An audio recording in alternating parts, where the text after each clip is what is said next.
अगले हफ्ते संसद में पेश किया जा सकता है वक्फ संशोधन बिल। सूत्रों के मुताबिक ईद के बाद बिल पेश कर सकती है केंद्र सरकार। महादेव सट्टेबाजी ऐप मामले में सीबीआई का बड़ा एक्शन। छत्तीसगढ़, भोपाल, कोलकाता और दिल्ली समेत 60 जगहों पर सीबीआई ने की ताबड़तोड़ छापेमारी। सीबीआई के निशाने पर बड़े नेता, वरिष्ठ नौकरशाह और पुलिस अधिकारी। छत्तीसगढ़ के पूर्व सीएम भूपेश बघेल के आवास पर सीबीआई टीम ने दी दबिश। पूर्व सीएम के भिलाई स्थित घर में खड़ी गाड़ियों की ली गई तलाशी। बघेल के करीबी विनोद वर्मा और आईपीएस अधिकारी आरिफ शेख के घर पर भी सीबीआई ने की रेड।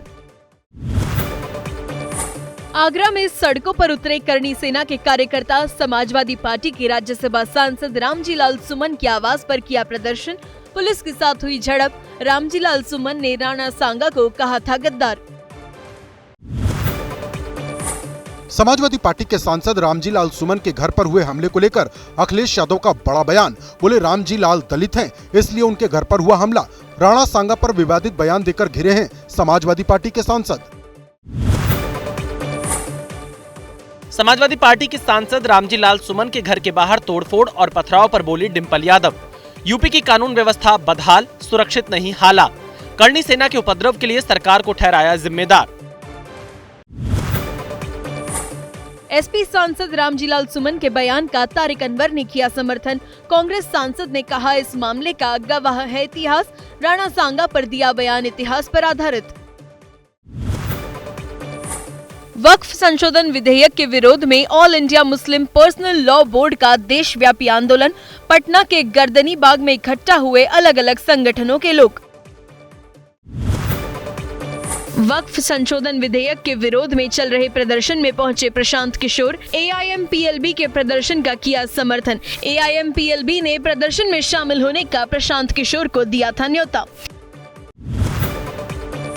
पटना के गर्दनी बाग में वक्फ संशोधन विधेयक के विरोध में चल रहे मुस्लिम संगठनों के प्रदर्शन को आरजेडी का समर्थन। प्रदर्शन में शामिल हुए लालू और तेजस्वी यादव। तेजस्वी ने कहा तानाशाही कर रही है केंद्र सरकार। पटना में विपक्षी विधायकों का विधानसभा परिसर में वक्फ संशोधन विधेयक के विरोध में प्रदर्शन। सीएम नीतीश के खिलाफ की नारेबाजी। विधेयक को बताया काला कानून। हाथों में पोस्टर बैनर लेकर विधेयक को वापस लेने की मांग। बिहार विधानसभा में सदन की कार्यवाही शुरू होते ही विपक्ष का भारी हंगामा। वक्फ संशोधन विधेयक को वापस लेने की मांग कर रहे विपक्ष के विधायक। सीपीआईएमएल विधायक महबूब आलम पोस्टर लेकर वेल में पहुंचे। मार्शल ने पोस्टर लेकर फाड़ा। लोकसभा में नेता विपक्ष राहुल गांधी ने केंद्र सरकार पर लगाया आरोप। कहा सदन में मुझे बोलने नहीं दिया जाता। अलोकतांत्रिक तरीके से चलाया जा रहा है सदन। राहुल गांधी के बयान पर स्पीकर ओम बिरला की नसीहत। कहा सदन के आचरण और मर्यादा का पालन करे राहुल। कुछ घटनाएं सदन के लिहाज से ठीक नहीं थी। सदन की गरिमा का पालन करना चाहिए। न्यूज एजेंसी एएनआई के पॉडकास्ट में सीएम योगी का बड़ा बयान। बोले उत्तर प्रदेश में हिंदू सुरक्षित है तो मुसलमान भी सुरक्षित है। अखिलेश यादव को लेकर कहा जिनका आदर्श औरंगजेब हो उनका आचरण भी वैसा ही होता है। पॉडकास्ट में सीएम योगी ने कहा 100 हिंदू परिवारों के बीच में एक मुस्लिम परिवार सुरक्षित है, लेकिन 100 मुस्लिम परिवारों के बीच 50 हिंदू सुरक्षित नहीं रह सकते। बांग्लादेश और पाकिस्तान इसके उदाहरण हैं। यूपी के सीएम के बयान पर भड़के इमाम एसोसिएशन के अध्यक्ष मौलाना साजिद रशीदी। बोले 500 मुसलमानों के बीच 50 हिंदू भी सुरक्षित होते हैं। सीएम का बयान राजनैतिक। संवैधानिक पद पर बैठे व्यक्ति को नहीं देना चाहिए ऐसा बयान। अखिलेश यादव का योगी सरकार पर बड़ा हमला। बोले बीते 8 साल में कन्नौज में नहीं हुआ विकास। बीजेपी पर भी निशाना साधते हुए कहा समय समय पर संविधान में संशोधन करती है बीजेपी, जिससे लोगों में दूरियां पैदा हो और नफरत फैले। संभल के सीओ अनुज चौधरी ने एक बार फिर दिया विवादित बयान। पीस कमेटी की मीटिंग में बोले ईद की सेवैयां खिलाना चाहते हैं तो गुजिया भी खानी पड़ेगी। लोगों को नेतागिरी न करने की नसीहत भी दी। संभल सीओ अनुज चौधरी के सवई और गुजिया वाले बयान पर भड़के समाजवादी पार्टी के सांसद अवधेश प्रसाद। बोले हम गुजिया भी खाते हैं और सेवई भी, लेकिन सरकार की छूट के चलते पुलिस वाले दे रहे हैं ऐसे बयान। सड़क पर नमाज अदा करने के मामले में मेरठ पुलिस ने दी सख्त चेतावनी। सड़क पर नमाज पढ़ने पर पासपोर्ट और लाइसेंस हो सकते हैं रद्द। मुस्लिम समुदाय ने जताया विरोध, कहा सबके लिए समान हो नियम, सिर्फ मुस्लिम समुदाय को ही टारगेट न किया जाए। कैश कांड के आरोपों से घिरे जस्टिस यशवंत वर्मा के घर पहुंची दिल्ली पुलिस की टीम। जांच कमेटी के निर्देशों के अनुसार जहां आग लगी थी उस हिस्से को किया सुरक्षित। कार्रवाई की वीडियो रिकॉर्डिंग भी की गई। एसपी सांसद रामजीलाल सुमन के बयान का तारिक अनवर ने किया समर्थन। कांग्रेस सांसद ने कहा इस मामले का गवाह है इतिहास। राणा सांगा पर दिया बयान इतिहास पर आधारित।